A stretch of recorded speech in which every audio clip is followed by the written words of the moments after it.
තෙරුවන් සරණයි පින්වත් ඔබ හැම දෙනාටම. සදහවත්නි තුන් ලොවක් නිවාසනහලු ලෝතර බුදුරජාණන් වහන්සේගේ මෙලොව පහළ වීම ඉතාම දුර්ලභ කාරණාවක්. ඒ ලෝතර බුදුමවින් වදාළ තථාගත ශ්‍රී සද්ධර්මය ඇසීමත් දුර්ලභ වූ කාරණාවක්. දුර්ලභ මිනිසත් බවක් ලද අපි ඒ දුර්ලභ වූ තථාගතයන්න් වහන්සේ දෙනතින් නොදුටුවද ඒ භාග්‍යවත් ලෞතර බුදුරජාණන් වහන්සේගේ ධර්මය ශ්‍රවණය කිරීමට තරම් පින්වන්ත වී තිබෙනවා. ඒ වගේම ඒ තථාගතයන්න් වහන්සේගේ ද්‍රෝණයක් ශ්‍රී සර්වඥ ධාතුන් වහන්සේලා තැන්පත් කොට නිර්මාණය කළ මේ පින්බිමේ පුණ්‍යවන්තම ස්ථානය ඓතිහාසික ස්වර්ණමාලී චෛත්‍යරාජාණන් වහන්සේ අභියසදී ඒ තථාගත ශ්‍රී සද්ධර්මය සජ්ජායනා කොට ශ්‍රවණය කරන්නට ලැබීමත් අපගේ සංසාරයේ පිනක්. එහෙමනම් පුරා පැය දෙකක් දසවන් සනසන මේ උතුම් වූ දේශනාව සිදු කරන්නට මේ පින්වත් පරිශ්‍රයට වැඩම කොට වැඩ හිඳින පූජනීය කෝරළයාගම සරණතිස්ස ස්වාමින් වහන්සේ අපි හැම දෙනාම සාදු නාද පවත්වමින් පිළිගනිමු. සාදු සාදු සාදු. අද මේ දේශනාව පුරා පැය දෙකක් විසිරුවා හරින්නට දායකත්වයේ ධර්මින් කටයුතු කරනවා කැලණිය තල්වත්ත අංක 55න් 10 නිවසේ පදිංචි ප්‍රදීප් නිශාන්ත සහ අංක 127 තුන්කම ඇඹිලිපිටිය පදිංචි කුසුමා වන්නිගම මෑණියන් සොමිපාල කංකානම්ගේ පියාණන් ප්‍රධාන ඒ පින්වත් පිරිස. අපි ගෞරවයෙන් මෙතන සිට ස්වාමින් වහන්සේට ආරාධනා කරමු මේ මිහිතලේ පුණ්‍යවන්තම භූමිය ඓතිහාසික ස්වර්ණමාලී චෛත්‍යරාජාණන් වහන්සේ අභියස සිට මේ උතුම් දේශනාව සිදු කරන්නට අවසරයි අපේ හාමුදුරුවනේ. සාදු සාදු සාදු. සද්ධර්ම ශ්‍රාවක කාරුණික ගුණගරුක බෞද්ධ පින්නතුනි, ධර්ම ශ්‍රවණය කිරීමට පෙර ආතුව තිසරණ සහිත පංචශීලයේ සමාදන් වීම සඳහා සියලු දෙනාම নমස්කාරය කියමු.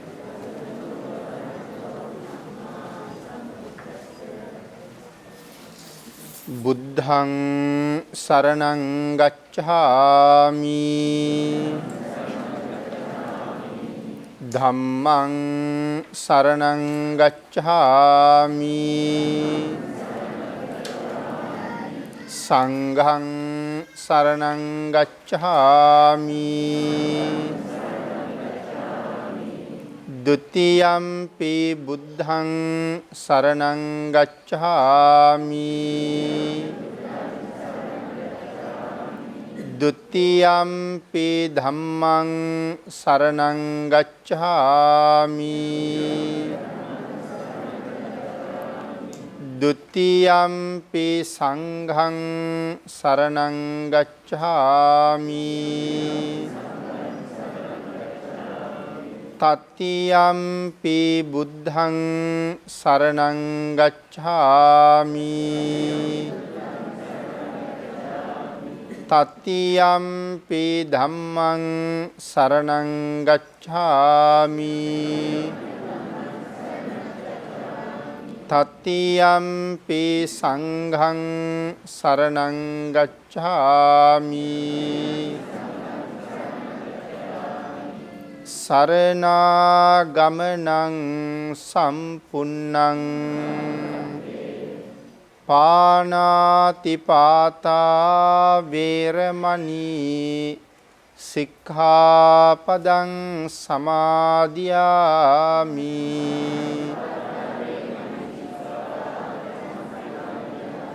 අදින්නාදානා වේරමණී සික්ඛාපදං සමාදියාමි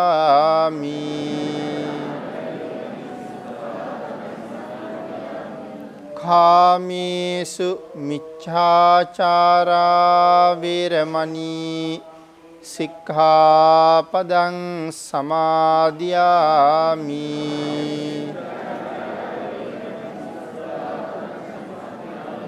මුසාවාදා වේරමණී සික්ඛාපදං සමාදියාමි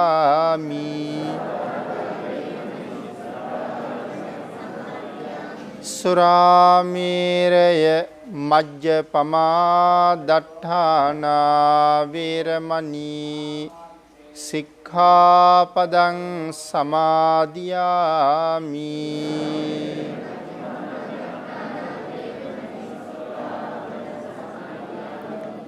තිසරණේන සද්දින් පංචශීලං ධම්මං සාදුකං සුරක්ඛිතං කତ୍වා අප්පමාදේන සම්පාදී තබ්බං. සමන්තා චක්කවාලේසු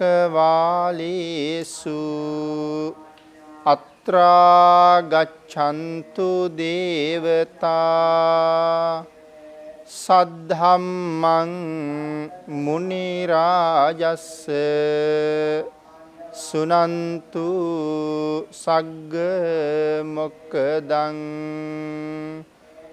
ධම්මස්සවන කාලෝ අයං බදන්තා ධම්මස්සවන කාලෝ අයං බදන්තා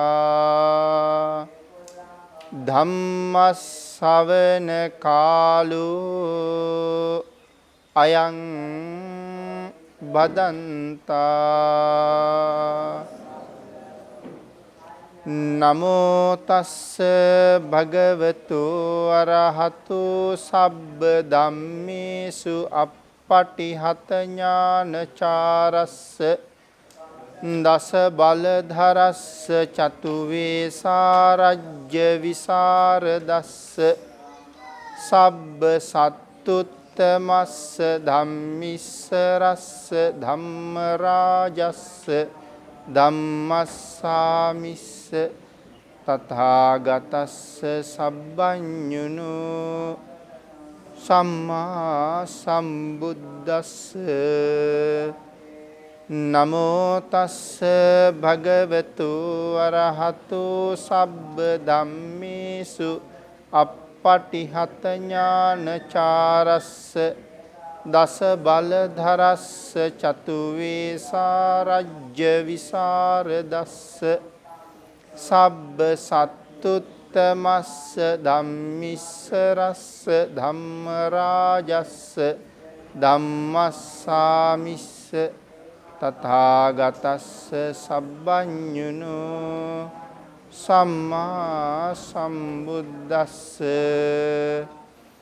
නමෝ තස්ස භගවතු අරහතු සබ්බ ධම්මේසු අප්පටිහත ඥානචාරස්ස දස බලධරස්ස චතුවේසාරජ්‍ය විසරදස්ස සබ්බ සත්තුත්තමස්ස ධම්මිස්සරස්ස ධම්මරාජස්ස ධම්මස්සාමිස්ස තථාගතස්ස සබ්බඤුනු සම්මා සම්බුද්දස්ස. වැඩම කොට වදාළ එල්ලාවල පුරාණ විහාරස්ථානයේ වැඩ වාසය කරන අති ගෞරවනීය අපි කවදත් ගුරු තත්ත්වයේහිලා සලකන අවසරයි අපේ සමිත ධම්ම ලොකු ස්වාමින් වහන්සේගෙන් අවසර මේ අවස්ථාවට ලොකු ස්වාමින් වහන්සේත් සමග වැඩමවා වැඩහිඳ වදාරමින් සහභාගී වෙන ගෞරවනීය මහා සංඝරත්නය සියලු දෙනා වහන්සේගෙන්ම අවසරයි. සද්ධර්ම ශ්‍රාවක කාරුණික ගුණගරුක බෞද්ධ පින්නතුනි, බොහෝම ශ්‍රද්ධාවෙන් යුක්තව සියලු දෙනාම සූදානම් වෙන්නේ තිලෝගුරු ශාන්තිනායක සම්මා සම්බුදුරජාණන් වහන්සේ විසින් ලෝක සත්වයන් පිළිබඳව අසීමිත දයාවෙන් කරුණාවෙන් මෛත්‍රියෙන් යුක්තව අවබෝධ කරගෙන දේශනා කොට වදාළ පරම ගම්බීර වූ ශ්‍රී සද්ධර්ම රත්නයෙන් ඊ타ත්ම පුංචි කොටසක් දේශනා කරවගෙන ධර්ම ගෞරවයේ පෙරදරි කරගෙන දේශනාගත ධර්මයේ ශ්‍රවණය කරන්නත් එසේ ධර්ම ශ්‍රවණය කිරීමෙන් ලැබෙන අවවාද අනුශාසනා තම තමන්ගේ ජීවිතවලට එකතු කරගෙන වඩාත් නිවැරදි මෙලව ජීවිතයක් සකස් කරගන්නත් නිවැරදි වුණ මෙලව ජීවිතයක් තුලින් සුගතිගාමී වූ පරලොව ආයිති භවයකින් සැනසෙන්නත් අවසානයේ ප්‍රාර්ථනා කරන බෝධියෙන් සැප සහිත ප්‍රතිපදාවෙන් ඊටම ඉක්මන් භවයක උතුම් චතුරාර්ය සත්‍ය ධර්මය අවබෝධ කරගෙන මේ සංසාරයෙන් එතර වීමේ බලාපොරොත්තුව ඇතුව ඒ උතුම් බලාපොරොත්තු මුදුන්පත් කර ගැනීම වෙනුවෙන් අද පින්කමේ ප්‍රධාන දායකත්වයේ දරන ප්‍රදීප් නිශාන්ත මහත්මයා කුසුමා වන්නිගම මැණිකේ මෑණියන් සෝම්පොළ කම්කානන්ගේ පියාණන් යන අය හිමිදිරි පාන්දරම අනුරාධපුර මහමෙවුනා උයනේ විරාජමානව වැඩ වාසය කරන මහා චෛත්‍ය රාජානන් වහන්සේ අරමුණු කරගෙන කිරි ආහාර පූජාව පුෂ්ප පූජාව ආදී තවත් නොඑක් පූජාවල් රාශියක් සම්පූර්ණ කරලා පින්කමට සහභාගී වෙච්ච සියලුම දෙනාත් එකතු කරගෙන මේ උතුම් සද්ධර්ම දානමය පින්කමත් සිදු කරගෙන මහා කුසල් ජීවිතයට එකතු කරගෙන මේ සසර ගමන සුවපත් කරගන්න බලාපොරොත්තු වෙන මොහොත ප්‍රාර්ථනීය උතුම් බෝධිය ප්‍රාර්ථනීය ආකාරයෙන්ම මුදුන්පත් කරගන්න ඒ සියලුම පුණ්‍ය ධර්මයන් සමග සද්ධර්ම දානානිසංසයත් සියලු දෙනාටම හේතු වාසනා වේවා කියලා ආශිර්වාද කරනවා. පින්නතුනි අද ධර්මදේශනාවේ මාතෘකාව හැටියට මම යොදා ගන්න කල්පනා කළේ අපේ බුදුරජාණන් වහන්සේ දේශනා කොට වදාළ ධම්මපද පාළියේ සඳහන් වෙලා තියෙන තවත් වටිනා ගාථා රත්නයක්. යේ රාග රත්තානු පතන්ති සෝතං සයං කතං මක්කට කෝව ජාලං ඒතම්පි චෙත්වාන වජන්ති ධීරා අනපෙක්කිනෝ සබ්බ දුක්ඛං පහය. අපේ බුදුරජාණන් වහන්සේ මේ ගාථා රත්නයේ දේශනා කොට වදාළේ බිම්බිසාර මහරජුරුවන්ගේ අග්‍රමහේෂිකාවට. ඒ අගමහේසිය තමයි කේමා බිසව. මේ ගාථා රත්නයේ සරල තේරුම ගැන අපි මුලින් කල්පනා කළොත් යේ රාග රත්තානු පතන්ති සෝතං රාගයෙන් රත් වෙච්ච ද්වේෂයෙන් දූෂිත වෙච්ච මෝහයෙන් මුලා වෙච්ච මේ පෘථග්ජන සත්වයා හරියට නිකන් දැලක් බැඳගෙන දැල මැදට වෙලා ඉන්න මකුළුවෙක් හා සමානයි කියලා දේශනා කරනවා. නමුත් මේ ලෝකේ පහළ වෙච්ච ප්‍රඥාවන්ත පුද්ගලයා විසින් ඒතම්පි චෙත්වාන වජන්ති දීරා දීරා කියන්නේ නුවණැත්තටනේ. නුවණ ඇති පුද්ගලයා මේ දැල කපාගෙන වහවහාම මේ සංසාරයෙන් එතර වෙන්න කටයුතු කරනවා. ඒක කරගන්න මහත් වූ නුවණක් තියෙන්න ඕනේ කියලා සඳහන් කරනවා. ඒක තමයි ගාථා රත්නයේ සරල තේරුම. බිම්බිසාර මහරජුරු අපේ බුදුරජාණන් වහන්සේට බොහෝම සමීප දායකයෙක්. ඒ කොයි කාලේ ඉඳලාද?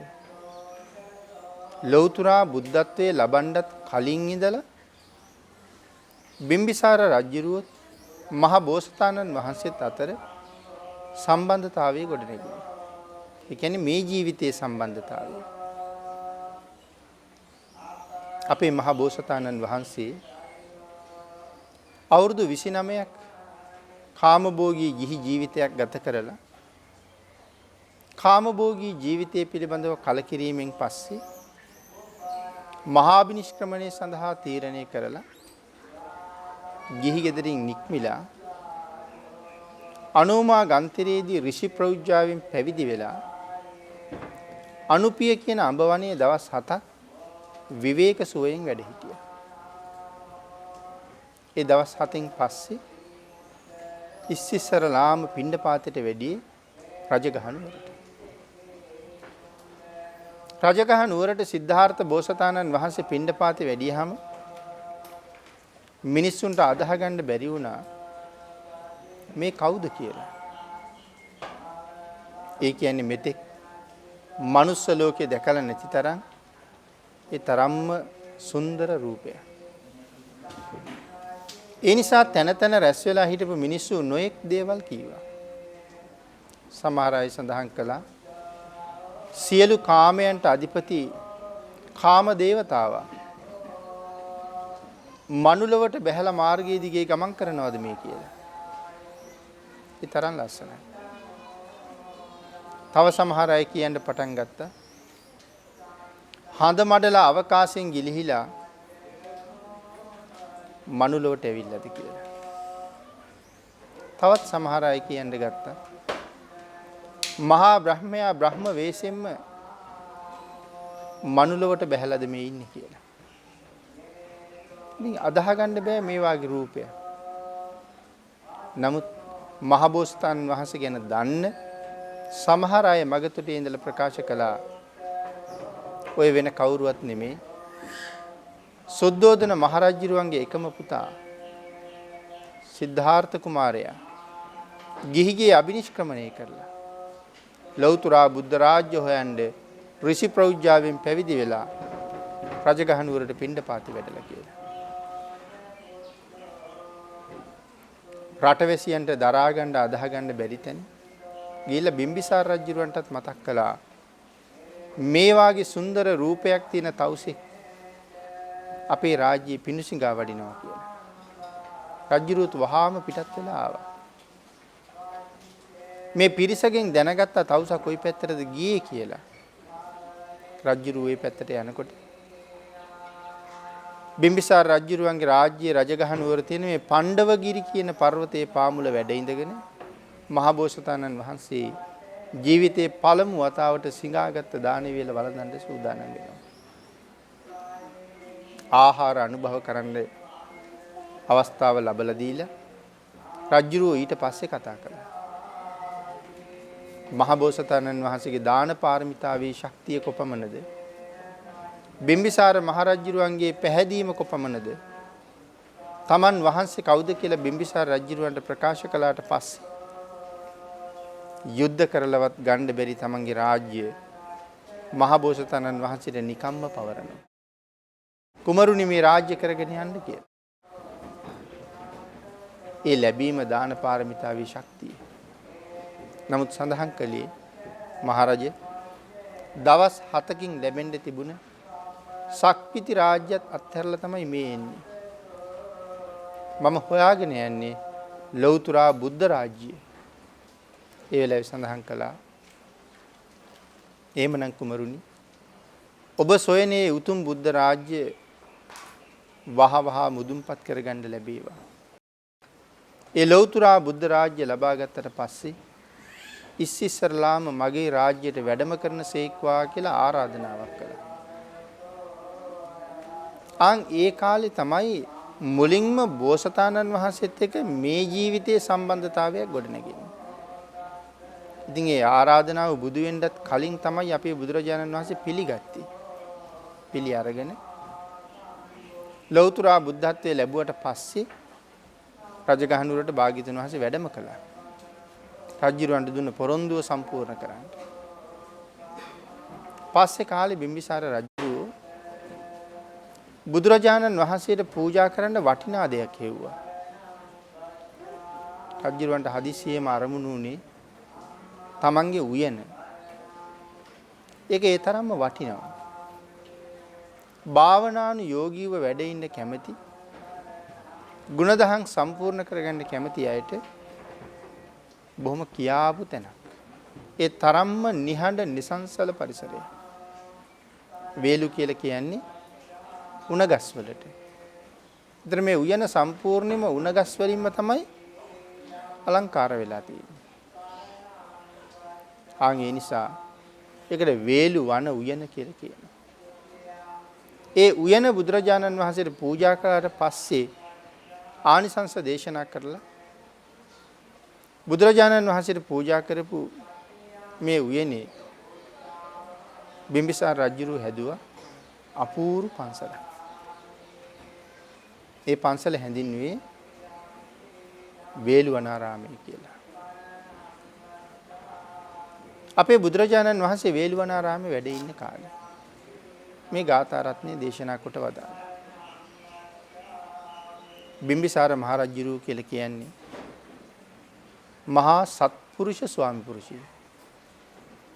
හැම ස්වාමි පුරුෂයෙක්ම සත්පුරුෂ වෙන්නේ නැහැ. සමහර අය තම තමන් පින්කම් කරගන්නවා. නමුත් දරුවෝ ලව්ව පින් කරවන්න කල්පනාවක් නැහැ. බිරිඳ ලව්ව පින් කරවන්න කල්පනාවක් නැහැ. තමන්ගේ බිරිඳ සමහරලාට දම්පැන් පූජා කරන වෙලාවට ඒ සියල්ලම සකසලා පිළියෙල කරලා සූදානම් කරලා මනාව සුදුසු විදිහට අසුරලා ස්වාමියාට ගෙනල්ලත් දෙනවා. නමුත් සමහර අය කවදාවත් අපි දෙන්නම ගිහිල්ලා මේක පූජා කරගමු කියලා කතා කරන අය බොහොම අඩුයි. තමන් පින් කරගන්න කැමති. නමුත් ඇයට අවස්ථාවක් හදන්න සූදානම් නැහැ. දරුවන්ට අවස්ථාවක් හදලා දෙන්නේ නැහැ. ඉතින් මේ වාගේ තවත් නොඑක් අඩුපාඩු තියෙන තැන් රාශිය අපේ ජීවිතවල තියෙනවා. නමුත් බිම්බිසාර රජුරුව ඊට වඩා හාත්පසින්ම වෙනස් කෙනෙක්. බිම්බිසාර රජුරුව කියලා කියන්නේ සෝවාන් වෙච්ච ආර්යයන් වහන්සේ නම. තමන් සංසාරයෙන් විශේෂයෙන් සතර අපායෙන් මිදලා ඉන්න බව බිම්බිසාර රජුරුව හොඳටම දන්නවා. හැබැයි දන්නවා තමන්ගේ ජීවිතයේ දීර්ඝ කාලයක් දුකට සැපට ළඟ හිටපු තමන්ගේ බිසව තාම සතර අපායෙන් මිදුනේ නැහැ. නමුත් භාග්‍යතුන් වහන්සේ මුණ ගැහුනොත් නම් ඇය සංසාරයෙන් මුදවන්න පුළුවන්. නමුත් ඇය භාග්‍යතුන් වහන්සේ ගාවට යවන්න බෑ. ඒකට විශේෂ හේතුවක් තියෙනවා. හේතුව තමයි කේමටත් තිබ්බේ ඊටාම ලස්සන රූපය. මිනිස්සුන්ගේ රූපයට වඩා ලස්සනයි. හැබැයි දෙවියන්ගේ රූපය ඉක්මවන්නේ නැහැ කියලා සඳහන් කරන්නේ ඔය වාගේ තැන්වල. නමුත් මේ බිසව තමන්ගේ රූපයම උපාදාන කරගෙන බුදුරජාණන් වහන්සේ රූපයේ දොස් දක්වනවා කියන කාරණාවෙන් භාග්‍යතුන් වහන්සේ ගැන පොඩි අමනාපයක් ඇති කරගෙන බුදුරජාණන් වහන්සේ මුණ ගැහෙන්න යන්නේ නැහැ. කොච්චර යවන්න උත්සාහ කළත් යන්නේ රූපයට නිග්‍රහ කරයි. මේක පිළිකුල් සහගතයි කියලා කියයි කියලා එයා හරි බයයි. නමුත් ඇත්තටම රැකගෙන ඉන්නේ ඒ පිළිකුල් සහගත කය. හැබැයි ඉතින් බිම්බිසාර රජුරුවත් තමන්ගේ උත්සාහය අත්හරින්නෙම නෑ. අපි නම් එහෙම කරන්නේ නෑනේ පින්නතුනි. කොච්චර කීවත් තේරෙන්නේ නැත්නම් ඔන්න ඔය හිටපුවාවේ කියන එක තමයි අපේ කතාව. බිම්බිසාර රජුරු ඊට වඩා හරි වෙනස්. රජුරු ඒකට උපායක් යෙදුවා. ඒ වේළුවනාරාමයට යවිය යුතු ක්‍රමය මොකක්ද කියලා. බොහොම ලස්සනට ගීපද ලියන්න පුළුවන් අය කැඳවලා එයාට සඳහන් කළා වේළුවන උයන පිළිබඳව වර්ණනා අන්තර්ගත ගීත ටිකක් ලියන්න කියලා. ඊටාම හොඳට ගායනා කරන්න පුළුවන් අයට එන්න කියලා අර ලියාපු ගීපද ටික තනුවකට ලස්සනට ගායනා කරන්න කියලා. සමහර කට්ටිය නර්තන ඉදිරිපත් කරන්නත් එතෙන්ට සහභාගී වුණා. දැන් නගරයේ තැන් තැන් වල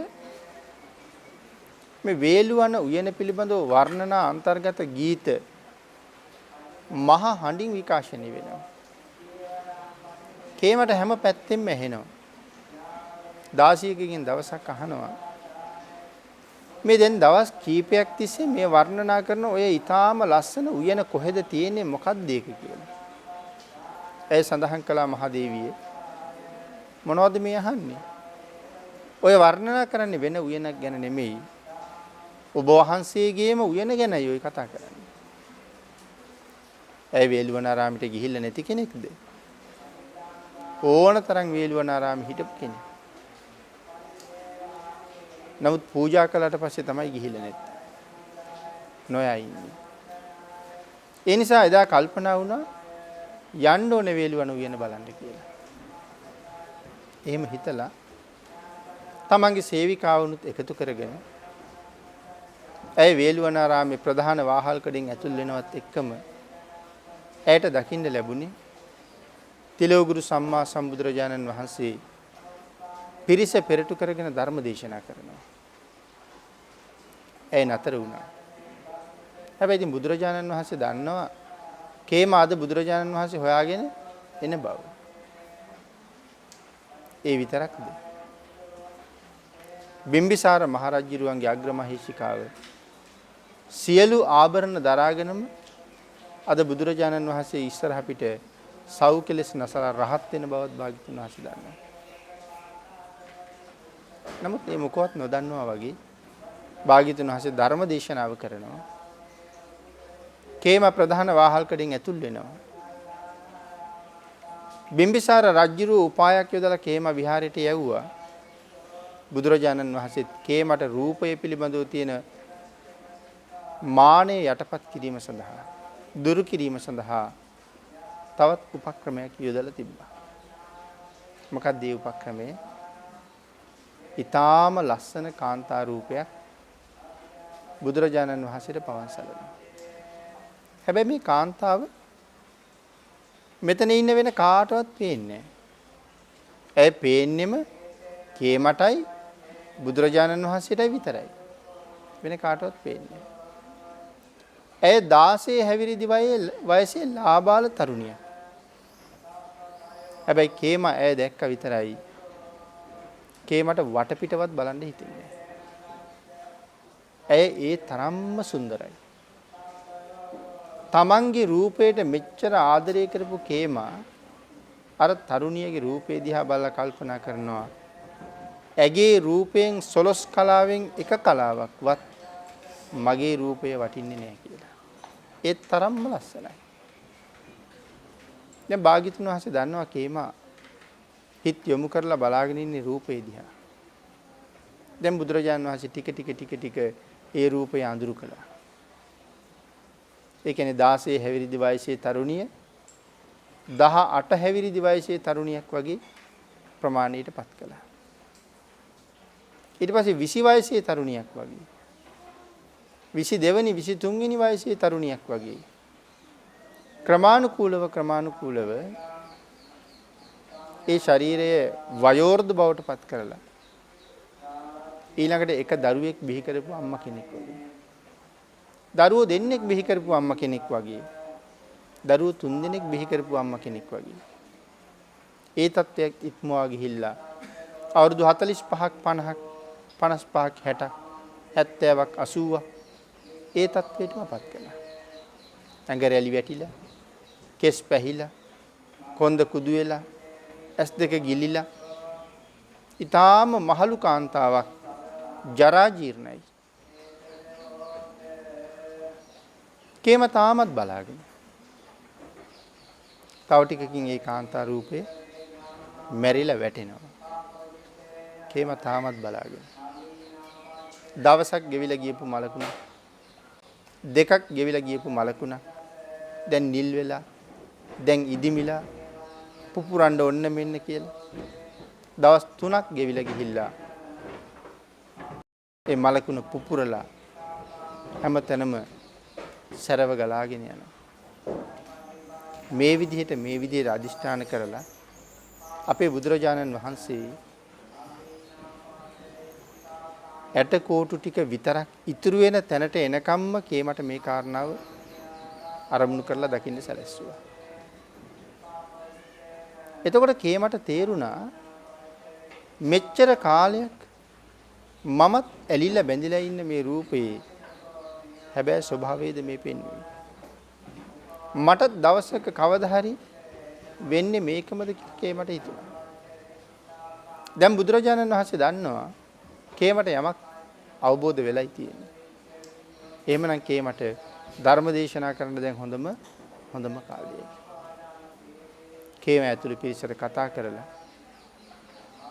කේමාව ආරමුණු කරලා පිරිසටම ධර්ම දේශනාවක් කරන්න දේශනා කොට වදාළ ගාථා රත්නේ තමයි අපි මාතෘකා කරගත්තේ.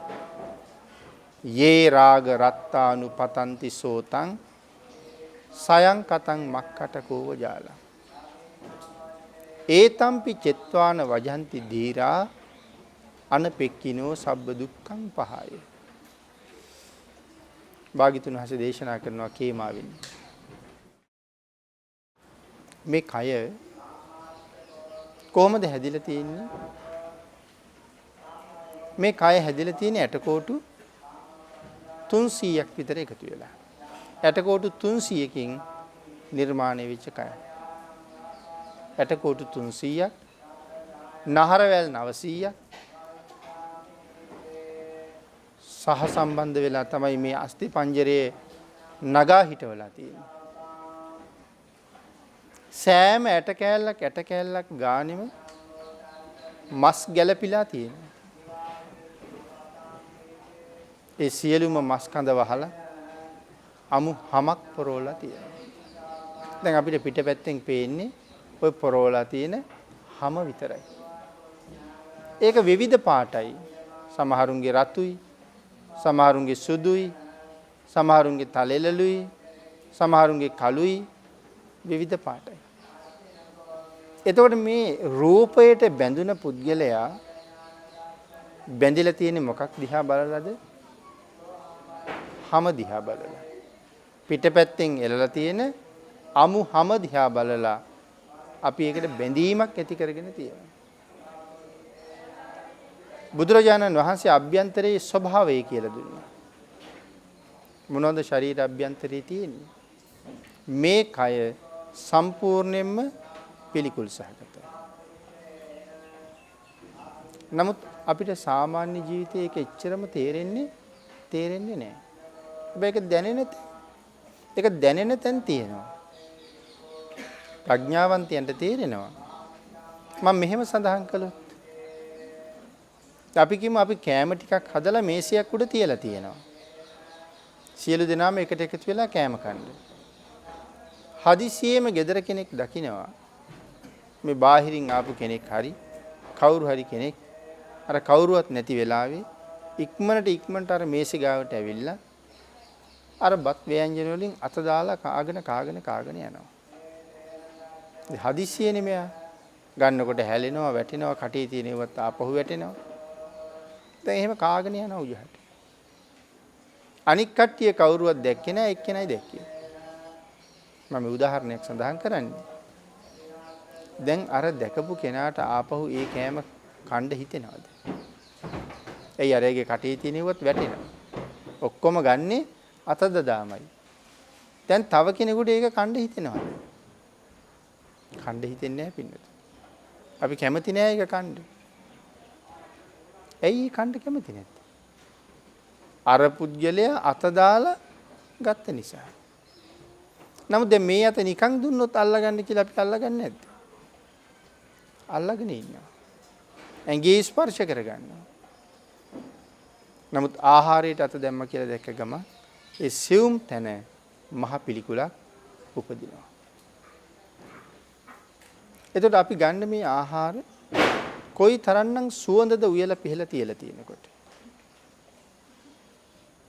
හැබැයි ඒ ආහාරය මේ අතින් අල්ලපු ගමන්ම පිළිකුල් වෙනවා. අල්ලපු සැනින් පිළිකුල් වෙනවා. මං අත ගාපු ආහාරයක් අනුභව කරන්න තව කවුරුවත් කැමති වෙන්නේ නැහැ. එහෙම ස්පර්ශයෙන් අපිරිසිදු වෙච්ච ආහාරය මුකෙදි කොච්චර අපිරිසිදු වෙනවද? සෙමයි, කෙලයි, තවත් ශරීර අභ්‍යන්තරයෙන් නික්මෙන විශේෂ යුෂ වර්ග එකතු වෙලා මේ ආහාරයේ තවත් අප්‍රසන්න තත්ත්වයටපත් වෙලා දිවෙන් එහාට මෙහාට පෙරල දත් වලින් හපා ගත්තාම තවත් අප්‍රසන්නයි. දැන් බාන්නකො මේ සුදු සුවඳහම අතිවිච්ච කෑමයකට වෙලා තියෙනදී කුස ඇතුළට ගමන් කරන්න කලින්ම වෙලා තියෙනදී ඊට පස්සේ පැසුණු ආහාර නොපැසුණු ආහාර බවට පත් වෙනවා. සමහර ඒවා පැසුණු ආහාර ඊට පස්සේ අපි නැවත ශරීරගත කරපුවා නොපැසුණු ආහාර. සමහරවිට එව්ව පැහෙනකොට අපි ආයෙ මොනවා හරි ආහාරයක් අපි ශරීරය තුළට ලබා දෙනවා. මේක තමයි සාමාන්‍ය අපේ සිරිත. එතකොට අභ්‍යන්තරයට ගියහම පරම පිළිකුල් තත්ත්වයට මේ ආහාරයපත් වෙනවා. සතර මහා භූතික ධර්ම එකතු වෙලා ඊටාම අප්‍රසන්න තත්ත්වයටපත් වෙච්ච මේ ආහාරයේ තවත් ටික වෙලාවකින් මහාන්තරයට ඇතුල් වෙලා මහාන්තරයේ අග කෙරවලේ අඟල් 10ක පමණ ප්‍රමාණයේ නතර වෙලා ඉන්නවා. ඉතින් මෙහෙම ක්‍රමානුකූලව එකතු වෙවි එනකොට ඒ අග කෙරවල පිරුණාම අපිට බැහැර කරන්න අවශ්‍යතාවයක් එනවා. සමහරලාට පිරිසක් එක්ක එකතු වෙලා සිනහමුසු මුහුණින් යුක්තව අල්ලාප සල්ලාප කිය හරි සතුටින් මේසයක් උඩ තියාගෙන කෑම කෑවත් අපි හැමෝම හැංගි ගිහිල්ලා ගත්තු ආහාරය බැහැර කරලා එනවා. පිරිසක් එක්ක ඉඳගෙන ගන්න ආහාරය පසුව සැඟවි ගිහිල්ලා බැහැර කරලා එනවා. එතකොට මේ කය අභ්‍යන්තරයේ මොනතරම් අපවිත්‍රද? ඒක තැනක සඳහන් කළා කෙනෙක් මේ රූපයටත් කැමති දැක්කහම බොහොම ප්‍රියයි ඇලිලා ගැලිලා වාසය කරනවා. හැබැයි තමන්ගේ ශරීරයෙන්ම පහවෙන මල පහ ටිකයි මේ ශරීරයෙන්ම බැහැර කරන මුත්‍රා ටිකයි එකට එකතු කරලා ඒ දෙකම එකට හොඳට කලවම් කරලා පින්සලක් වගේ දෙයක් අරගෙන කේසාන්තේ ඉඳලා පාදාන්තේ දක්වාම ගාලා දැම්මොත් අපට ප්‍රිය කරපු කිසි කෙනෙක් අපිව ස්පර්ශ කරන්න ළඟට එයිද? හොඳට හිතලා බලන්න. අපට ප්‍රිය කරපු කිසි කෙනෙක් අපිව ස්පර්ශ කරන්න ළඟට එයිද? එතකොට දැන් මේ ශාරීරියේ පුරාම තවරලා තියෙන ඇතුලෙන් ආපු දේවල්. හැබැයි ඕක පේන්න නැති තාක්කල් අපි මේ කයට හරි කැමතියි. පේන්න නැති තාක්කල් කැමතියි. ඒක නිසායි බුදුරජාණන් වහන්සේ දේශනා කළේ මේ ශරීරය කියලා කියන්නේ අසූචි පුරවපු කලගෙඩියක් වගේ. කාටද එහෙම දේශනා කළේ? මාගන්ධිය බමුණට. මාගන්ධිය බමුණට ඕන වුණානේ භාග්‍යතුන් වහන්සේ දුවගේ ස්වාමියා බවට පත් කරගන්න. ඉතින් භාග්‍යතුන් වහන්සේ දන්නවා මාගන්ධිය බමුණටත් මාගන්ධිය බැමිණිටත් මේ ජීවිතය තුළ සෝවාන් වෙන්න තරම් පින් තියෙනවා කියලා.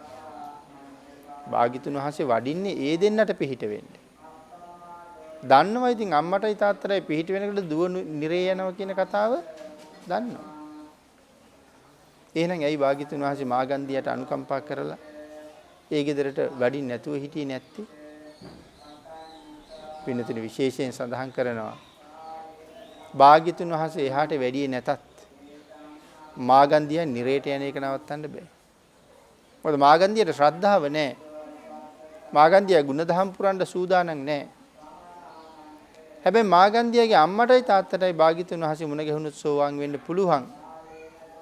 මාගන්ධියට පිහිට වෙනවා කියලා අර සංසාරේ සෝවාන් වෙන්න තරම් පින් එකතු කරගෙන නිවන් මගේ අසීරුතම කාර්ය මුදුන්පත් කරගන්න සූදානම් වෙන්න වාග්ය තියෙන ඒ මව්පියෝ දෙන්නට උපකාරය කෙරුවේ නැත්නම් ඒක තමයි ලොකුම පාඩුව.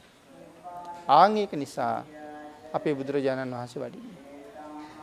ඉතින් පස්සේ දුව ලෑස්ති කරගෙන සරසගෙන රණින් රිදියෙන් මුතු මැණික් වලින් සරසගෙන එක්කරගෙන ආවි.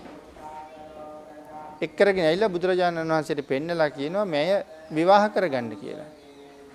එදා බුදුරජාණන් වහන්සේ දේශනා කළා බ්‍රාහ්මණයේ ඔබේ දුව විවාහ කරගන්නවා තබා මගේ පයින්වත් මං ස්පර්ශ කරන්න කැමති නැහැ. මේක හරියට අසුචි පුරවපු කලගෙඩියක් වගේ කියලා.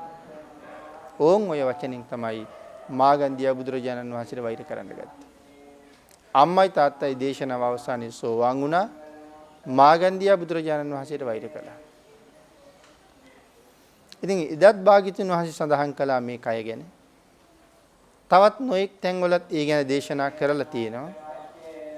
ඇත්තටම අපේ කයේ හැබෑ ස්වභාවය ගැන අපි හොඳටම දන්නවා. එතකොට භාග්‍යතුන් වහන්සේ දේශනා කරනවා කේමාවට කේමයිනි මේක තමයි මේ කයේ ස්වභාවය. මේකේ අල්ලා ගන්න දෙයක් නැහැ. ඇලෙන්න දෙයක් නැහැ. බැඳෙන්න දෙයක් නැහැ. ඊටාම පිළිකුල් සාගතයි. නමුත් මේ ලෝකේ රාගයෙන් රත් වෙච්ච, ද්වේෂයෙන් මත් වෙච්ච, මෝහයෙන් මුලා වෙච්ච අය මේ රූපයට ඊ타ත්ම කැමතියි. කවුද රාගයෙන් රත් වෙච්ච, ද්වේෂයෙන් මත් වෙච්ච, මෝහයෙන් මුලා වෙච්ච අය මේ රූපයට තියෙන පුදුමාකාර කැමැත්ත. ආන් ඒක නිසා මේ රූපය නිසා මේ සමාජයේ කී දෙනෙක් මේ කතා කරන මොහොතේ මරා ගන්නවද කියලා හිතන්නේ. කාන්තාවක් නිසා ගහගන්න පිරිමි අය කොච්චර ඉන්නවද? පිරිමියෙක් නිසා අඬදබර ඇති කරගන්න කාන්තාව කොච්චර ඉන්නවද? තම තමන්ගේ කියලා අයිති කරගන්න. ගහනවා, මරනවා, කපනවා, කොටනවා, හදිහූනියම් කරනවා. තවත් මේ වාගේ නොයෙක් කරදර විපත් වලට භාජනය කරනවා. කවුරු නිසාද? කාන්තාවක් නිසා, ස්වාමියෙක් නිසා. භාග්‍යතුන් වහන්සේ අන්තිමට කේමාවගෙන් අහනවා කේමයිනි මේ ලෝකේ ජීවත් වෙන මේ අඥාන සත්වයාගේ පරම පැතුම මේ කහල් ගොඩද කියලා භාග්‍යතුන් වහන්සේ අහලා තියෙනවා. ඒතර කවුද කහල් ගොඩ? කහල් ගොඩ තමයි අපි. අඥානයාගේ පරම පැතුම මේ කහල් ගොඩද කියලා අහනවා. ඉතින් ඒතකොට පින්නතුනි හිතලා බලන්නකෝ. අපි ජීවත් වෙන සමාජ පරිසරය තුල මේ කාරණාව හරියට තේරුම් නොගත්ත කී දෙනෙක් සතර අපායට මඟ විවෘත කරගන්නවද කියලා. කී දෙනෙක්ගේ පවුල් පදනම් දෙදරලා ගිහිල්ලාද කියලා. දරුවෝ කී දෙනෙකුට අම්මා හිමි වෙලාද?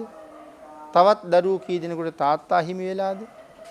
අම්මා තාත්තා දෙන්නම හිමි වෙච්ච අසරණ දරු පිරිසක් මේ රටේ කොච්චර ජීවත් වෙනවද? මේ අසූචි කඳක් හා සමාන මේ කයට රැවටිලා බැඳිච්ච අය කරගන්න කටයුතු නිසා අසරණ භාවයට පත් වෙන පිරිස් ඕන තරම් සමාජය තුළ ඉන්නවා. කුණු ගොඩක් බඳු කයට බැඳිලා. ඉතින් මේ කරුණු දක්වලා භාග්‍යතුන් වහන්සේ ධර්ම දේශනාව කරාම කේමා විසව සෞඛලස් නැසල රහත් වෙනවා. බුදුරජාණන් වහන්සේ බිම්බිසාර රජුරවන්ට පණිවිඩයක් යවුවා. මහරජ කේමා සෞඛලස් නැසලා ඉන්නේ. එක්කෝ කේමා අද පිරිනිවන් පාන්න ඕනේ. එහෙම නැත්නම් කේමා අද පැවිදි වෙන්න ඕනේ. මොකද්ද මහරජා කැමති කියලා? රජුරවන්ට කොච්චර සතුටු යද්ද? රජුරවන්ගේ ප්‍රයත්නයේ මල්පල දරලා තියෙන වෙලාවේ. කේමාව පන්සලට යවන්න බැරුව හිටපු කෙනෙක්. නමුත් ටිකකින් ආරංචි වෙනවා කේම රහත්ම වෙලා කියලා. රජුරවන්ට බැරි වෙච්ච දේ කේම කරලා ඉවරයි. ඒ නිසා රජුරවන්ගෙන් අහන්නේ මොකද්ද කරන්නේ? ආන් ඒ වෙලාවේ රජුරෝ බුදුරජාණන් වහන්සේට පණිවිඩයක් යවනවා ස්වාමීනි භාග්‍යතුන් වහන්සේ. කේමට පිරිනිවන් පාන්න අවශ්‍යතාවයක් නැහැ. කේම මෙහෙණවරේ පැවිදි කරවන්න කියලා. ඉතින් කේමා බිසව පැවිදි වෙලා පස්සේ කාලේ අපේ ශාසනයේ ප්‍රඥාවන්ත භික්ෂුණීන් වහන්සේලා අතර අගතනතුරත් ලබා ගත්තා. ඒතර මේ කේමාව පදනම් කරගෙන තමයි ඒ ගාථා රත්නය දේශනා කළේ. එතකොට අපි ඊළඟට සාකච්ඡා කරමු මේ කාරණාව අපේ ජීවිතවලටත් ගලප ගන්න තියෙන හැටි. යේ රාග රත්තානු පතන්ති සෝතං. රාගයෙන් රත් වෙච්ච, ද්වේෂයෙන් මත් වෙච්ච, මෝහයෙන් මුලා වෙච්ච මේ අහිංසක පෘථග්ජන සත්‍යය දේශනා කොට වදාලා. කොයි වගේද? හරියට නිකන් මකුළුවෙක් වගේ කියලා. ඒතර මේ ලෝකේ හැම මිනිසෙක්මද? හැමෝම නෙමෙයි මේ කියන්නේ. රාගයෙන් රත් වෙච්ච, ද්වේෂයෙන් මත් වෙච්ච, මෝහයෙන් මුලා වෙච්ච අය මකුළුවෙක් වගේ. සයන් කතම් මක්කටකෝ ජාලං.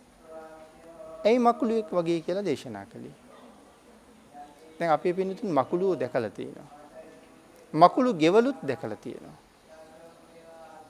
ඒ පාරවල් වල, පඳුරු උඩ මේ වගේ තැන්වල දැකලා ඇති. නිකන් අර පැතිකඩ 6කට එහෙම නැත්නම් පැතිකඩ 8කට වාගේ හැඩයට තියෙන ලොකු මකුළු ගෙවල් බැඳලා තියෙනවා.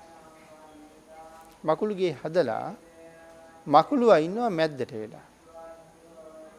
ගෙදර මැද්දේ මකුළුවා ඉන්නවා. හැබැයි ටික වෙලාවක් යනකොට කොහෙන්දෝ එන කෘමි සතෙක් මේ දැලේ පැටලෙනවා. පැටලිච්ච ගමන්ම මකුළුවා මොකද කරන්නේ? මකුළුවා වහාම එතෙන්ට යනවා. ගිහිල්ලා නැවත වතාවක් අර පැටලිච්ච සතාව තව ටිකක් වෙලනවා. තව ටිකක් වෙලලා මකුළුවාගේ ඊළඟ කාර්යය පටන් ගන්නවා. ඒක තමයි ඔහුගේ ඇඟට විදලා ඒ සාරය තමන් උරා ගන්න එක. ඒ ටික කරලා බැඳිච්ච සත්වයා බොල් ගොඩක් බවට පත් කරලා ඔහු එතනින් යනවා. ගිහිල්ලා මැද්දට වෙලා ඉන්නවා. ආයෙ සතෙක් බැඳිච්ච ගමන්ම ආයෙත් දුවගෙන ගිහිල්ලා නූල් වලින් ඔතලා ආහාරයට අරගෙන කියන්නේ යුෂය ආහාරයට අරගෙන මකුළුවා ආයෙත් යනවා දැලේ මැද්දට. දැන් අපේ පින්නතුන්ට කියන්න හැදුවේ මකුළුවාගේ ජීවිතේ දැන් වෙනසක් තියෙනවද? මැද ඉඳලා බැදෙන සතා ගාවට යනවා. ඒ ආහාරය සම්පූර්ණ කරගෙන මකුළුවා ආපහු මැද්දට යනවා. නැවත සතෙක් බැඳිච්ච ගමන්ම මකුළුවා එතෙන්ට යනවා. ඒ සතා අනුභව කරලා මකුළුවා ආපහු සැරයක් මැදට යනවා. දැන් මකුළුවාගේ ගමනේ වෙනසක් තියෙනවද? හැමදාම මකුළුවා අතින් කෙරෙන්නේ එකම කාර්යය. බුදුරජාණන් වහන්සේ අපිනුත් අහන්නේ ඒකම තමයි. අපි මොනවද හැමදාම කරන්නේ? අපිටයි මේ දේශනාව කළේ. මනුස්ස ලෝකේ ජීවත් වෙන අපි මේ මනුස්ස ජීවිතයේ වටිනාකම අවබෝධ කළේ නැති හින්දා, ලැබිච්ච බුද්ධාන්තරයේ වටිනාකම අවබෝධ කළේ නැති හින්දා අපි ආත්ම ගානක් ඉස්සරහට නෙමෙයි ගිහිල්ලා තියෙන්නේ දැනට ගිහිල්ලා තියෙන ආත්ම ගානක් පිටිපස්සට. නමුත් වෙන්න ඕනේ ඉස්සරහට යන්න. අවාසනාවකට යන්නේ පිටිපස්සට. ඒක නිසා මේ මනුස්ස ජීවිතයේ සුගතියෙන් සුගතියට ගෙනියන්න නම් මේ ජීවිතයේ වටිනාකම ඉස්සලා දැනගන්න ඕනේ. මනුස්ස ජීවිතයක් කොයිතරම් දුර්ලභද? ධර්ම දේශනාවල් වලින් ඕන තරම් ඒ ගැන අහලා තියෙනවා. පින්නතනේ නැවත මනුස්ස ජීවිතයක් ලැබෙනවා කියන කාරණාව නෙමෙයි මෙතන වටින්නේ. මෙතන වටිනා කාරණාව තමයි නැවත මනුස්ස ජීවිතයක් ලැබෙනකොට බුදුදහම තියෙයිද? සම්මාදිට්ඨික වෙන්න පුළුවන් වෙයිද කියන ප්‍රශ්නේ. බුදුදහම තියෙනවා නම් කමක් නැහැ. නමුත් තියෙයිද අපි දන්නේ නැහැ. බුදුදහම හම්බුනේ නැත්තම් අපි පව් කරන එක නවත්තනවද? කවදාවත් ඒක නවත්තන්නේ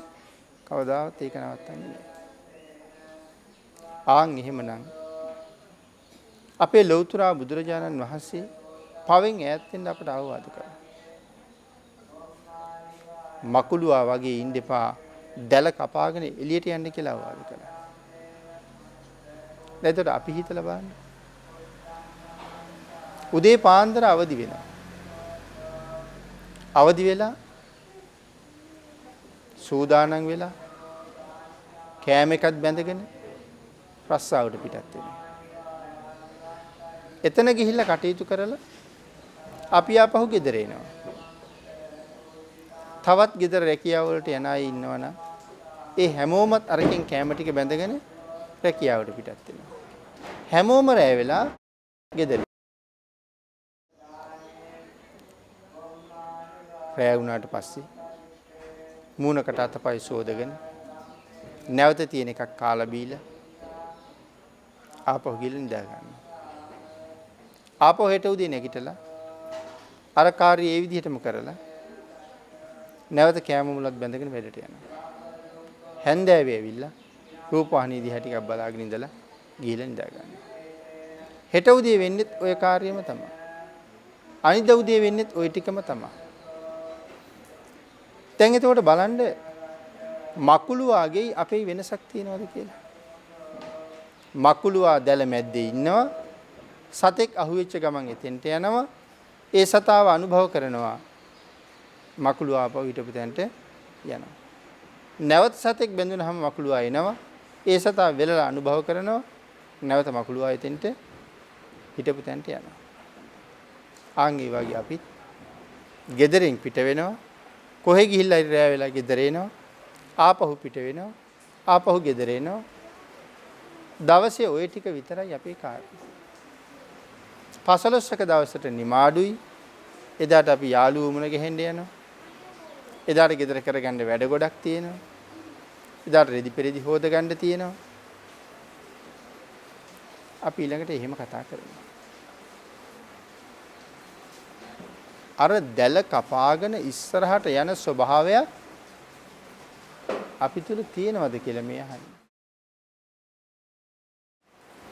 ඉඩක් කඩක් විවේකයක් ලද යම් මොහොතක් තියෙනවා නම් ඒ මොහොත තුල වහවහ කරගත යුත්තේ මෙතෙක් කරගන්න බැරි වෙච්ච කුසල කර්මයක්. වහවහ ඒක සම්පාදනය කරගන්න කියලා දේශනා කළේ. ඊළඟට දේශනා කළා යම් ප්‍රමාණයක් නම් මේ කාර්ය කරලා තියෙනවා. මගින් නවත්තලා තමන්ගේ කාර්යයෙන් ඉවර කරලා ඉල්ල ඒක පටන් ගන්න පුළුවන්.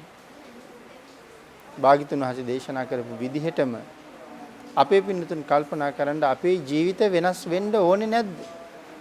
අපේ ජීවිතවල වෙනස් විය යුතු තැන් කොච්චර තියෙනවද?